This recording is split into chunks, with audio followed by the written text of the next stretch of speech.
अस्सलाम वालेकुम guys, welcome to my channel, welcome to another vlog और वेलकम टू द संडे। आज था संडे प्लान बना के चलो बाहर डिनर पर चलते हैं। वैसे काफ़ी टाइम के बाद हम डिनर पर गए, बहुत दिनों बाद इंजॉय करने का मौका मिला क्योंकि घर के कामों से फुर्सत ही नहीं मिलती। और ये हमारे कबाब चीज़ और ये ऑर्डर देने का टाइम आया, लेकिन हम इतना सोच रहे थे कि ऑर्डर देते वक्त ऐसा लग रहा था कि हम पता नहीं कितनी आइटम्स हम ऑर्डर कर देंगे, लेकिन फिर भी अल्हम्दुलिल्लाह हमने 3-4 चीज़ें मंगवाई जितनी हम खा सकें। और ये हमारे बच्चे ये बलून लेकर बैठी हुई थी, उन्हें जाते के साथ ही एक तो इन्होंने चीखना शुरू कर दिया। फिर वहाँ के वेटर ने इनको बलून दिया कि ये चुप हो जाएं, लेकिन ये मैडम थोड़ी देर चुप रही हैं। उसके बाद जो इन्होंने खाने के टाइम तंग किया है मैं आपको बता नहीं सकती। इसके बाद यहाँ का व्यू बहुत ज़बरदस्त था। संडे था, हमने सोचा था कि बहुत रश होगा, लेकिन इतना रश नहीं था।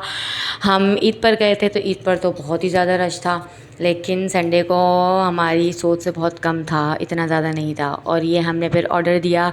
ऑर्डर देते वक्त भी हमें इतना टाइम लग रहा था कि वाकई ऐसा लग रहा था कि हम पता नहीं कितने ज़्यादा डिशेस का ऑर्डर कर रहे हैं। और इसके बाद भूख भी इतनी लग रही थी कि बस टाइम पास कर रहे थे। ये देखें, ये हमने खाया है और इस तरह खाया है कि वाकई कोई देखें, ये मेरा बच्चा दिखा रहा है कि वाकई काटने की तैयारी कर रहा है कि हाँ ये जल्दी जल्दी खाएगा, लेकिन खाता कुछ भी नहीं है।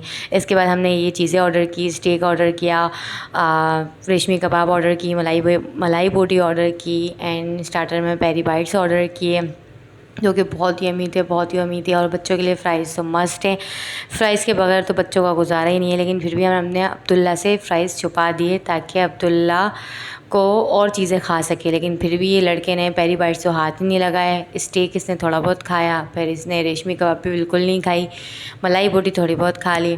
फिर हमने वहाँ पे राउंड लिया, हमने वॉक की, बच्चों के पिक्चर्स वगैरह ली, बहुत मज़ा आया। और मज़े की बात, हम बच्चों को लेकर गए थे कबाब चीज़ के चलो झूले वहाँ होंगे तो बच्चे झूला झूल लेंगे, लेकिन हम लगा था कि झूले बड़े वाले जो झूले होते हैं, बड़ों की राइड्स होती हैं, अब्दुल्ला उसी में बैठता है, लेकिन वो बंद हो गए थे। वो 2 बजे का तक का ही टाइम था, हमें पता नहीं था। तो बस इसके बाद फिर बच्चों को कॉइन वाले झूले झुलाए। और ये देखें, ये इतनी मस्ती कर रहा था कि इसको पकड़ना मुश्किल हो गया था। फिर हमने कहा चलो छोड़ो, आज का दिन है, एंजॉय करने दो, क्योंकि फिर हम घर पे तो ऐसे बहुत टोक करते हैं, ये एक जगह बैठता नहीं है, बहुत तंग करता है। और वाकई बच्चों में दिन ऐसा गुजरता है कि मैं आपको बता नहीं सकती। वहाँ पर भी बच्चों की टेंशन लगी रहती है। एक तो कहीं जाओ तो तीनों बच्चों के सामान लेकर जाना, फिर पैम्पर लेके जाना और फीडर लेके जाना, छोटे अरवा का खाना लेकर जाना। वाकई सच में बड़ी टेंशन हो जाती है, लेकिन हाँ एंजॉय किया, बहुत मज़ा आया। ये अरवा के बाबा जानी। उसके बाद देखें, ये भी माशाल्लाह कितनी एंजॉय कर रही थी, इतनी छोटी सी होकर। और ये देखें, यहाँ पर भी इन दोनों का लड़ना चालू ही है, लड़ना बंद नहीं करते दोनों। घर पर भी यही हाल है। और ये यहाँ मेरे हस्बैंड समझ रहे थे कि मैं पिक्चर ले रही हूँ, लेकिन मैं वहाँ पे वीडियो बना रही थी। उसके बाद ये कॉइन वाले झूले ये चल गए थे। ओके, अल्लाह हाफ़िज़।